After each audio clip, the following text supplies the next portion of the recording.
Welcome to the Consummate Athlete Podcast, where we explore what it means to be a well-rounded, happy, goal-crushing athlete.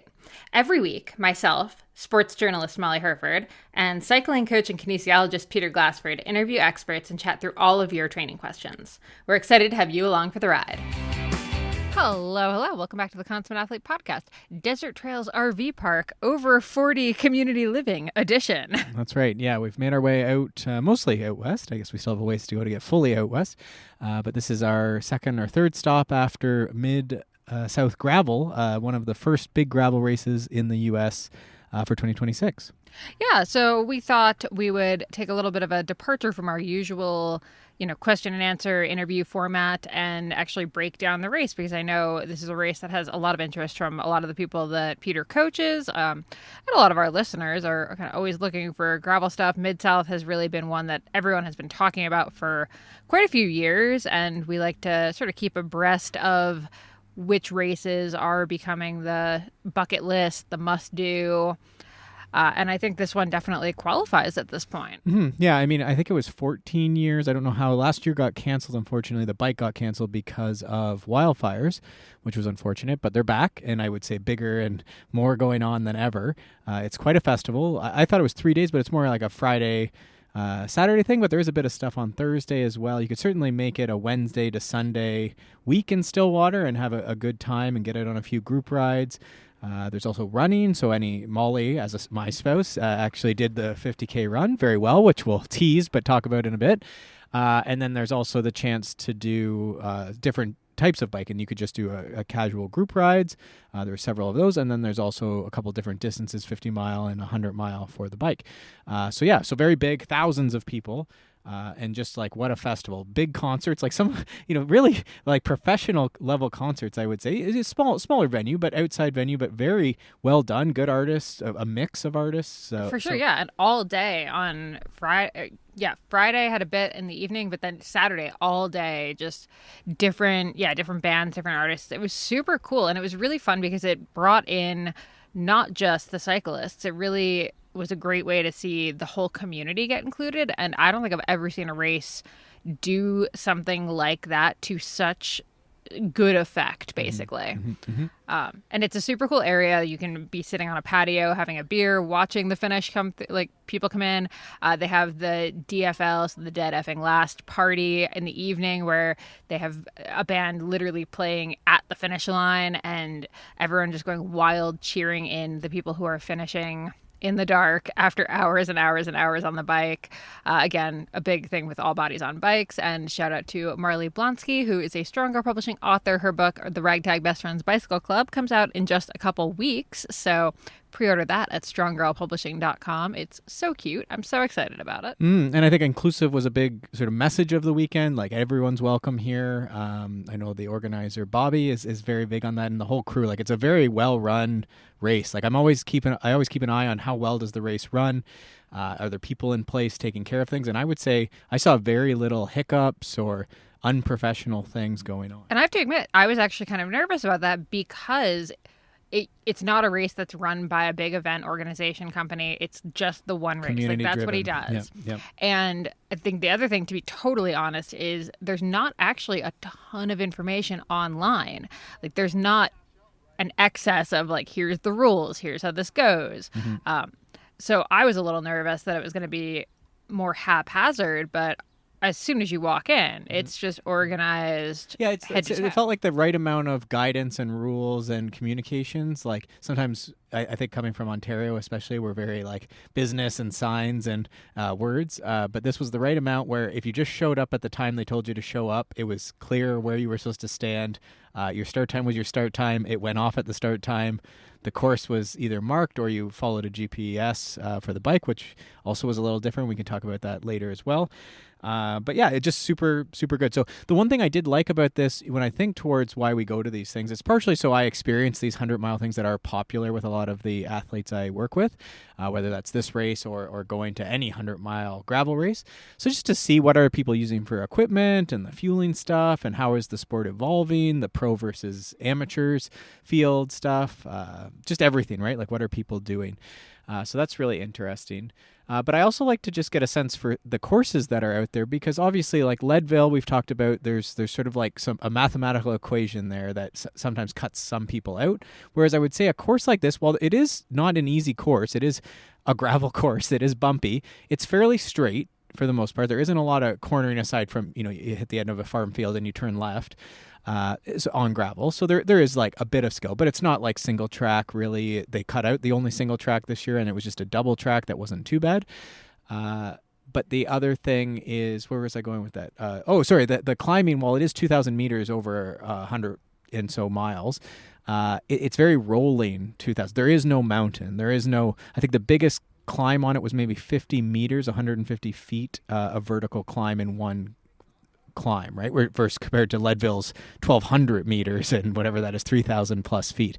So it's a lot different. You get to roll through that. They're little chunks. It sort of accumulates over time. I was telling you, like, you sort of get sucked up the first 5 or so meters at least of every one of those. Well, same was true of the run. Same exact kind of thing. I think it's 2,000 plus feet over the course of 50K. So yeah, about 700 meters, I think. And same exact thing. You're kind of rolling up and down. So you never really get too in the hurt locker on the climbs. And you can really run down pretty strong and then kind of, coast into your ups a bit. Mm-hmm. Okay, so then if we go through, so that was sort of like what it is, where it is, who's... So that was sort of what it is and who it is, and sort of where it is. But I thought maybe also we could sort of lay out the week, sort of what it looked like. So Thursday, I think we arrived Thursday?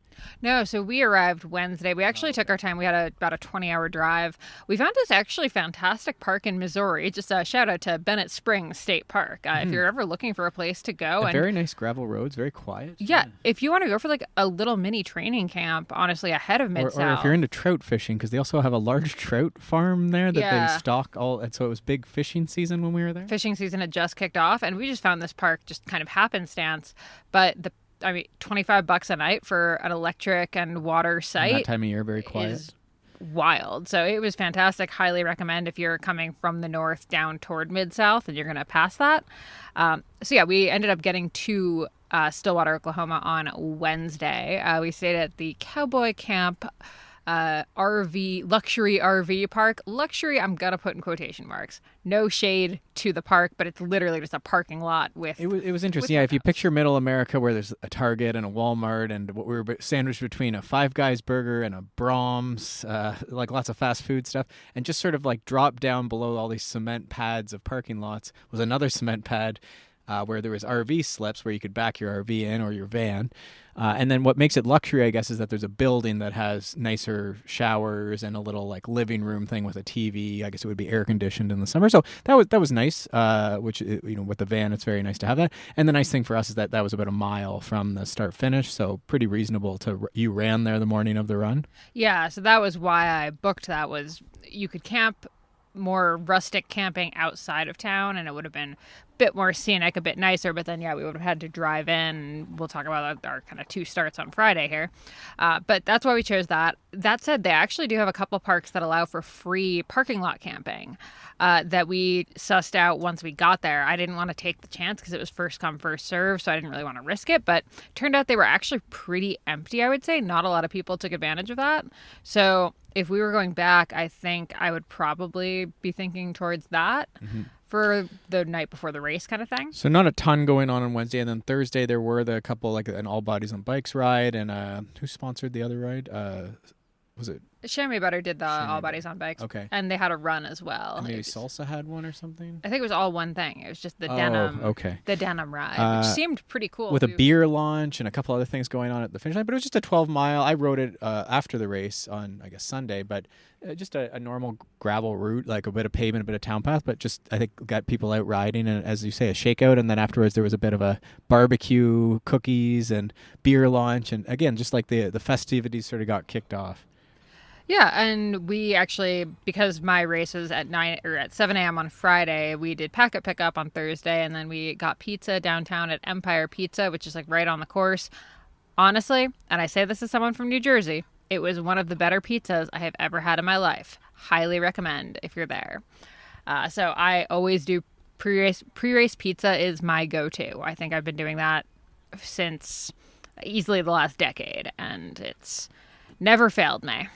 Okay. And then so that was Thursday, and then early Friday morning was your race. So we were up at like 4:30 or something for you to eat. Yeah, this is the downside of a 7 a.m. race start. It doesn't sound like it's that early, but when you think about backing that up with running, you need to have your breakfast like between 2.5, 3 hours out from the race. So. Okay, and you wanted to say that you have your normal breakfast, which is Mountain Dew and bagel. Yes. Okay. Thank you for just steamrolling over my thing.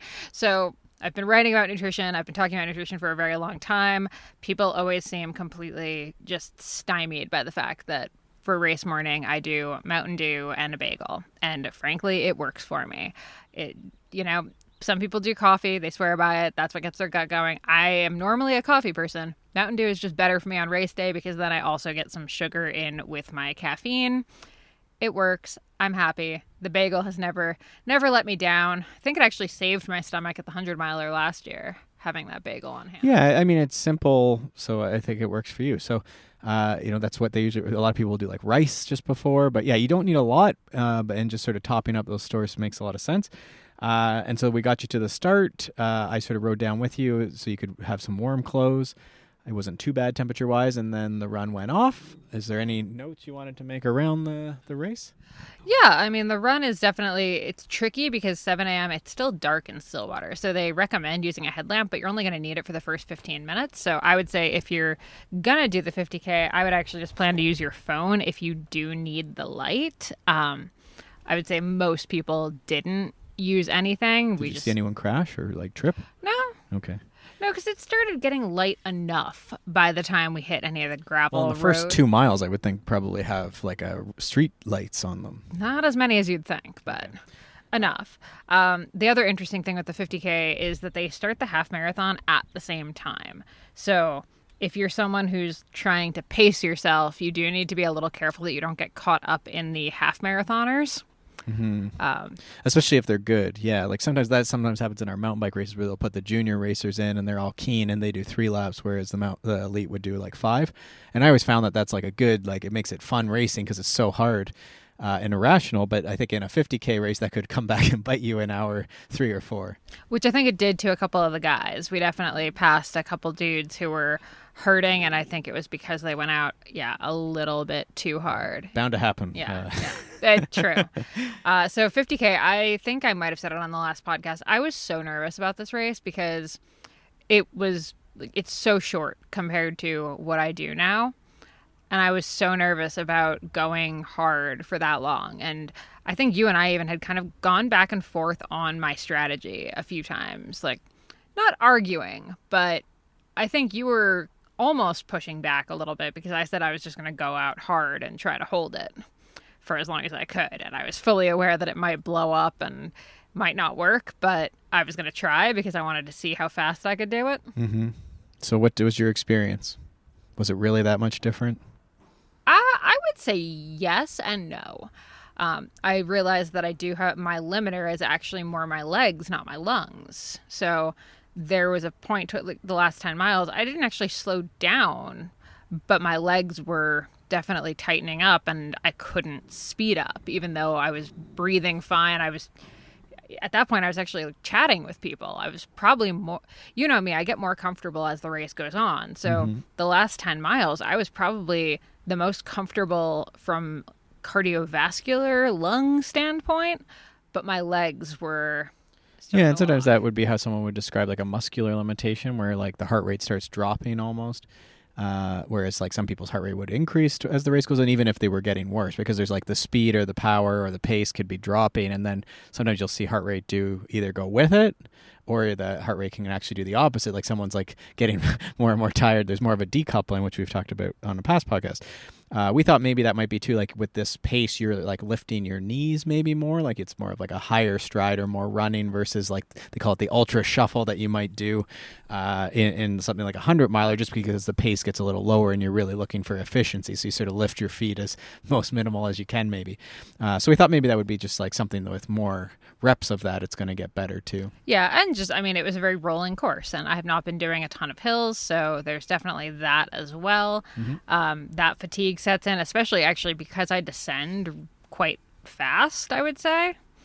That's my strength, but it also is muscularly tough, so... Okay, so that was Friday morning. Any other notes on the run race? Yeah, a couple. Just try to speed, just go right through mine, jeez. First, little shout out to Ellen Noble, who, if you've been listening to this podcast for a long time, you know we actually managed the cyclocross team that Ellen was racing for, Aspire Racing, with Jeremy Powers. So I spent a lot of 2015 through 2017 at the finish line of races or running around the race course to support her. And actually, she was at this race working for Midsouth as the commentator. So she was in the Jeep that was following the race leaders, which happened to be me for the first 20 miles. And she had texted me the night before if I was on the lead, we'd get to hang out. So I told her I'd do what I could. And it was just really, really fun to have her on course. And then she was at the finish line, like jumping up and down to kind of mimic one of the races that she did where she was in a sprint with Mariana Voss, and she got second in the sprint. But like, there's a picture of me just jumping up and down because I'm so excited about it. So it was very fun to get to recreate that picture, but sort of flipped around. That was definitely weird, though, having a camera on us for a fair portion of the day. You're trying to figure out how to like look casual, but also be racing, and I never know what to do with my face. So apologies for any stupid pictures of me. Okay. Also, navigation. I would say if you are going to do Mid-South 50K and you're going to do the run, it's really helpful to have navigation either on your phone or on your watch. I loaded it onto my Coros, and it was really nice just having that confirmation. So the course is marked, but it's actually not super, super easy to see some of the markings.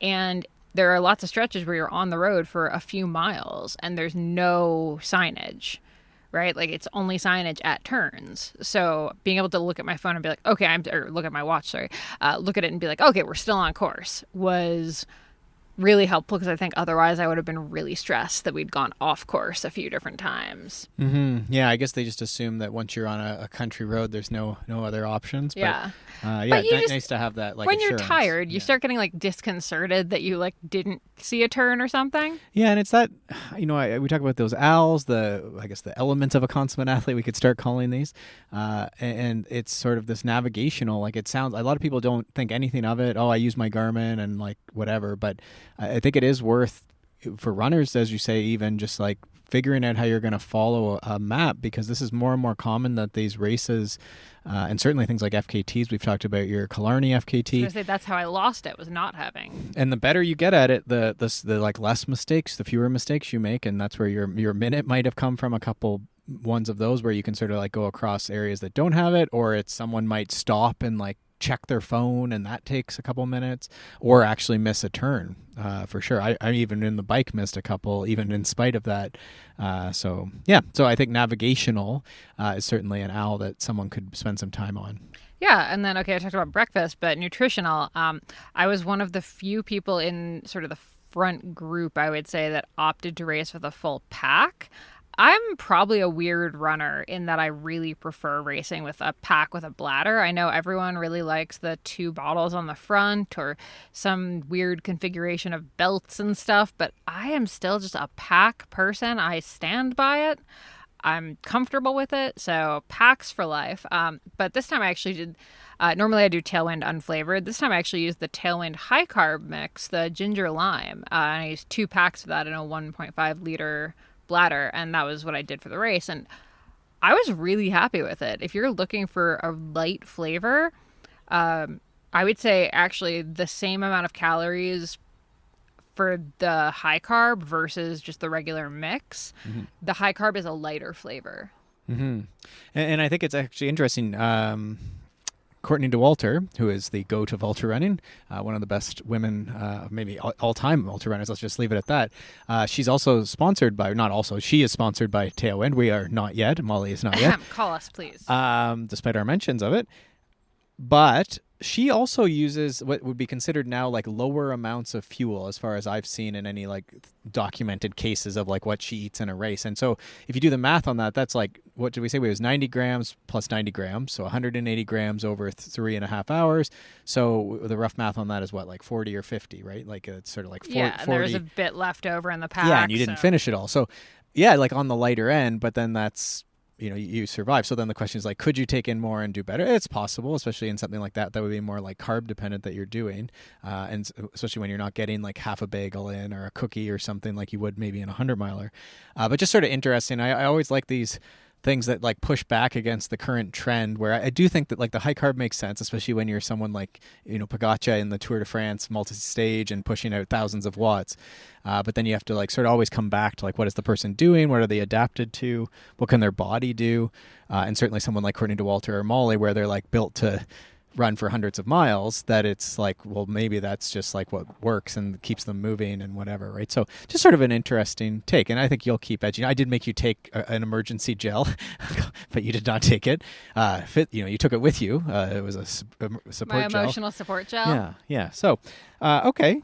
Well, that's great. That's the running and the report there. We put a bit on social media, so there'll be a bit there left over, I'm sure, if you wanted to sort of see some photos and such. Yeah, and that all leads into your day. So you were up at 4 a.m. with me. You rode down to the start with me. Then you came back to the campground. Again, like mile and a quarter ride. It's not really a huge deal, but it is still, you're back and forth. And then we hadn't actually planned for you to come down to the finish, but you ended up seeing that I was doing decently. So you ended up coming down to watch the finish, which is really nice. Which I think is like, I wanted to see it, and I mean, I had lots of time to kill. The problem with 1 p.m. starts, it's like why I stopped racing elite mountain bikes, aside from just getting older and slower, was that I just really don't like waiting around all day to do the thing, right? It's like, you have this 100 miles hanging. 100 miles is almost worse than a XCO. XCO race is like really nerve-wracking because it's going to be so hard.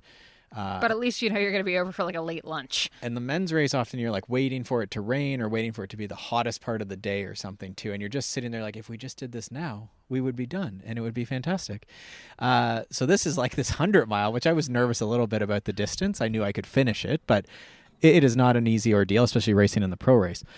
But that said, I knew that you were looking for the split. They only had one split, I think. So it was like you were in the lead or like with someone. And I was like, yeah, wow. That was right when I got blown past by the very, very fast woman who took the win. Yeah, and we weren't sure whether you were going to, like, I didn't know if there was a immediate podium or like a interview, like other things you've won where it's like, oh, well, let's put you on camera for the next 20 minutes or something like that. So I brought down clothes and stuff just because I was like, well, if you're going to be stuck there and no food and no water and with a camera in your face, I was like, well, we need to make this look decent. So, so I rode back down, but it really wasn't that big of a deal.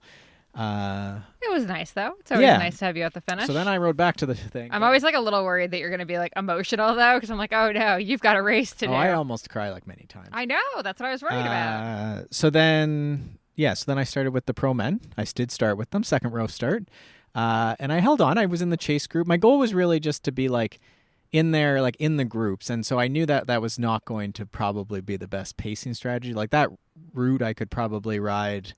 I'm pretty confident I could do it in 5 or 5 and a bit, just like riding it on my own, like smoothly.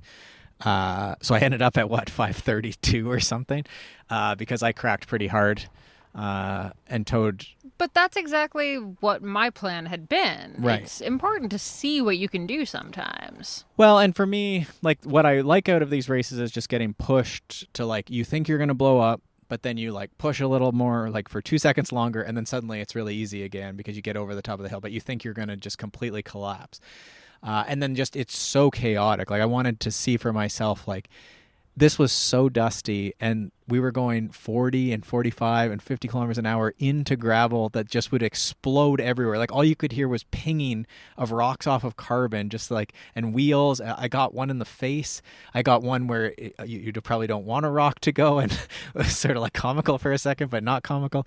It was like really neat to just sort of see that. So I was rolling in the chase group. We came through halfway, I think like well under what I thought. Like I think well under to finish like at what was I don't even remember, 220 or 210 or something for 50 miles, I think. Yeah, I think your average pace for the first, like that first split was 24, maybe low 25 or high 24 mile per hour. Yeah, like much faster, but I was ready to just stop. And so, so basically it went slower and slower and slower. But then I flatted also. So I had to plug, and I only had one bacon strip, and I had my other Dynaplugs. I have Dynaplugs and these bacon strips are sort of like the two main types of plugs, I guess, or that I know. And so I was like, it's sort of heavy to carry these Dynaplugs as well, because they sort of look like a CO2 cartridge, the ones that I have. But I have a lot of them, and they're really good because they're big. But then I had the one bacon strip, so I got it ready on the fork, and I put it in the little fancy racer like container for it. So I had that in my back pocket with the CO2 all ready. And then I also wore a pack because I didn't have support, because we didn't want Molly to go out, because we assumed that like between the dog and everything else. So I was just like, I'll just run my pack in 2 big bottles and it'll be fine.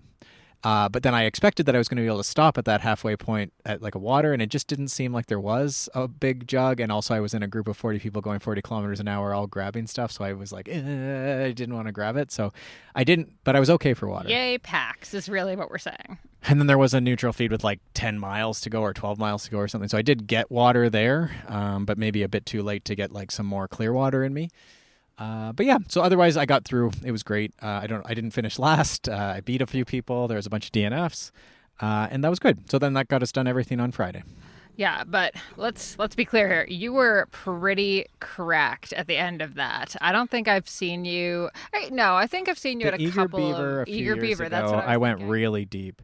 And that one ended more like sprint finish. Now that one, did I end up third or no, fourth? I got my Masters win. The Masters win is when you get to be slightly off the podium and go home, because time is worth money, and they don't give you money at a lot of these races. So I always think it's better to be fourth, but like impressive that you were close. Anyhow, yes, I was like hurting a bit. My gut was off, and so I made a decision. I was thinking we have an episode coming up with Alex Larson next week, I think. Nutritionist back again, talking some big topics, and she was saying, she's been working on like trying to eat more in the races when she like didn't want to. And I would say like I generally do like under fuel. I come from that like older school of the eating is cheating.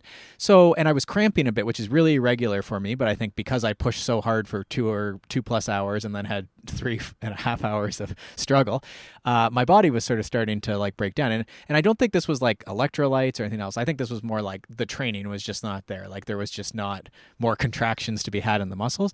But I sort of wanted to see, I came through and I had got most of the fuel I had planned in with that 10-mile aid station when I got the clear water. But I was like, okay, I have clear water. I'm starting to cramp. I need to get home. It's just me. There's a couple rollers.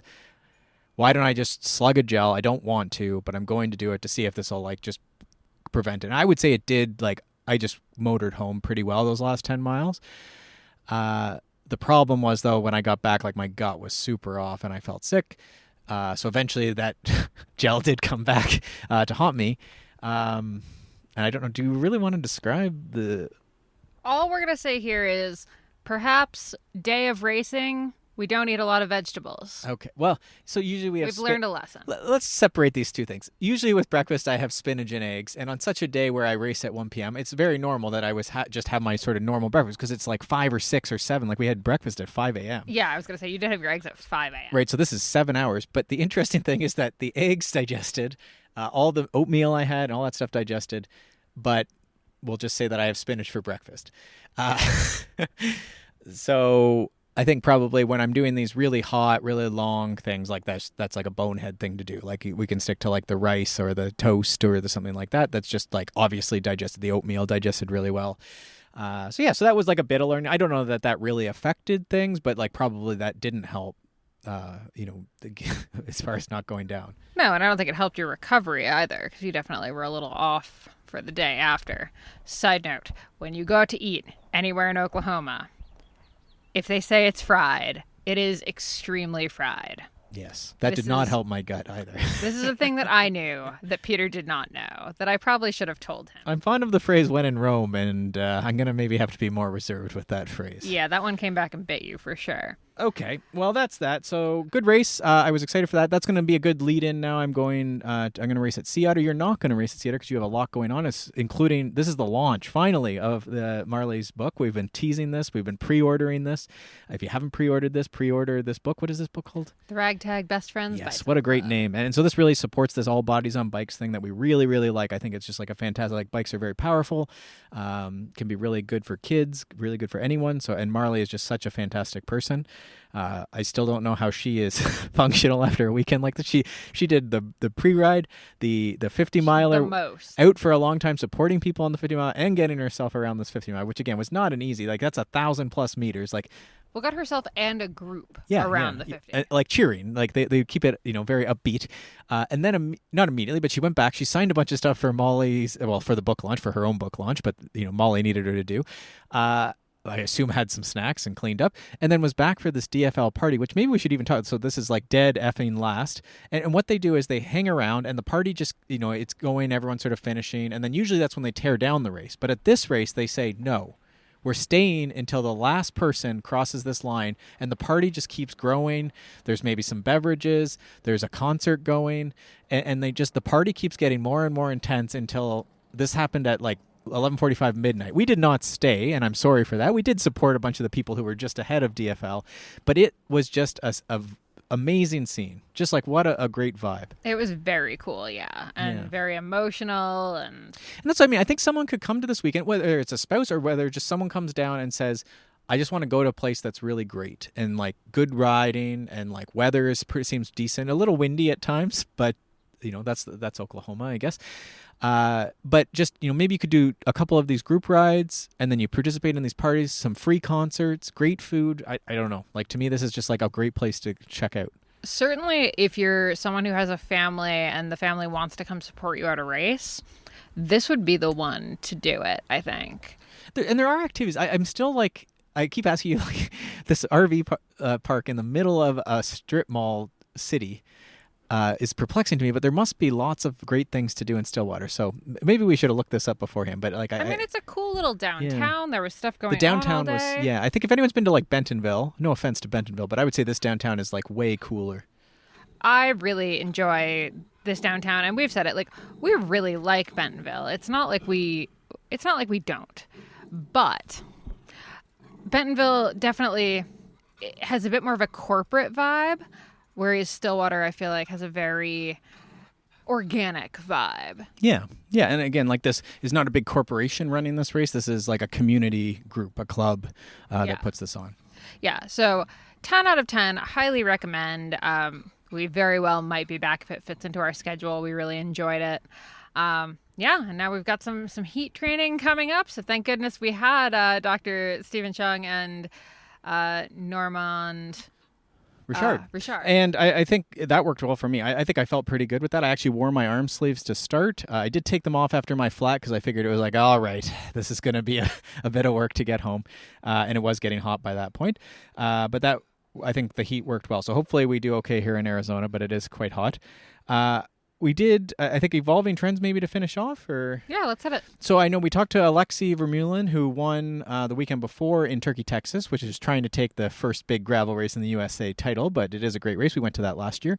Alexi did not win this one, but he was saying, and there was definitely the evidence was there that, like, especially in the men's field, but maybe also in the women. Despite this being like a pretty chunky gravel course where a lot of people were like, mountain bike tires, why aren't you running wide mountain bike tires? The top three men were on, the guy who won 38s, old school. Wow. And then 40s and maybe a 42 or 40s as well. No inserts, Alexi thought, is what he told me.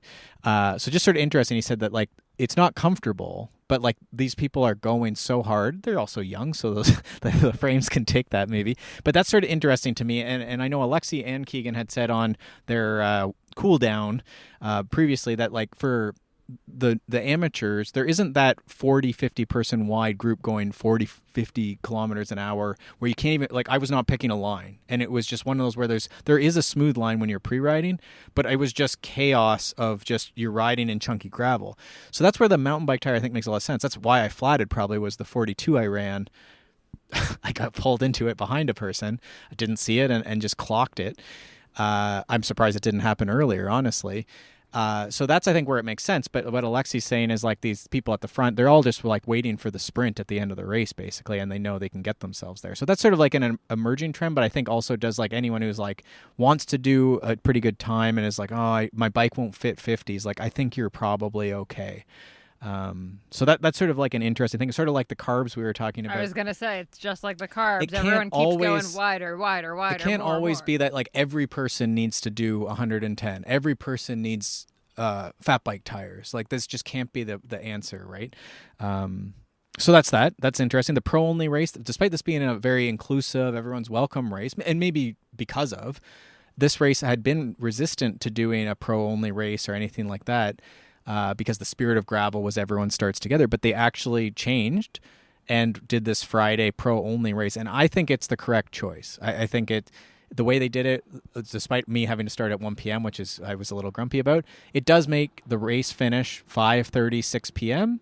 When are the amateurs coming to check in? 5:30, 6 p.m. They have music going. They have the check-in. Huge expo for Friday only, really. Saturday they didn't do as much expo. This is how the festival gets built, is you have this like big show, big sprint, all the people, the podiums, then they can talk to the pros afterwards.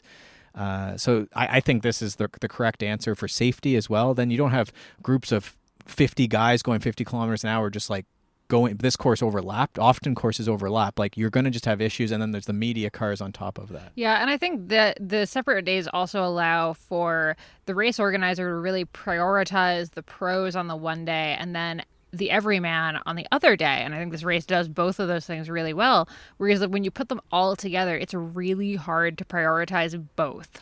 Yeah, I'm thinking about like the Unbound, no shade to Unbound, but they have the shoot, right, where all the pro people are sprinting to a finish, 17 wide now or whatever, how many people finish at the end together.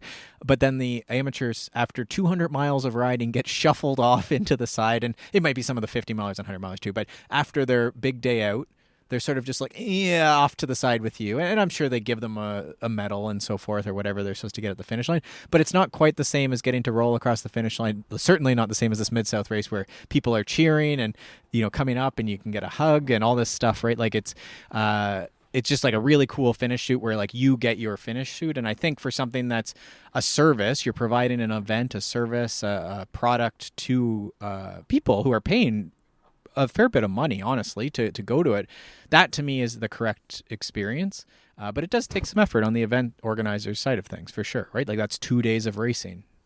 Yeah, and the city has to be on board with it, all that. And to give Stillwater credit, again, that block shut for 4 days, I think. What I think is so cool about Stillwater, and I mean, maybe I'm wrong, maybe the guy who owns Costco is secretly supporting this or something. If he is, good on him. But Bentonville, I've said it before, I like it. I think it's really cool, but it is a place that is propped up by one company that has decided to put money into cycling. Stillwater feels like, again, this very organic, we're into this, we're going to make this happen. And it really feels like the whole community is buying in, not just that one company has put a lot of money into it. Well, and ultimately you can do both, can't you? I was going to say, both models are great. One's in the spring and one's in the fall. So there you go. You can do them both. But I would say put it on the agenda if it fits. It's a good spot to be. People were very friendly. Absolutely. Okay, let's wrap up there. We'll be back with regularly scheduled programming next week. In the meantime, happy training, and we'll talk to you soon. Thanks so much for tuning in to the Consummate Athlete Podcast. If you want to hear more training, racing, and endurance sport advice, make sure you subscribe to the podcast and leave us a rating and review. You can also subscribe to our newsletter at consummateathlete.com for a weekly dose of inspiration and advice straight to your inbox.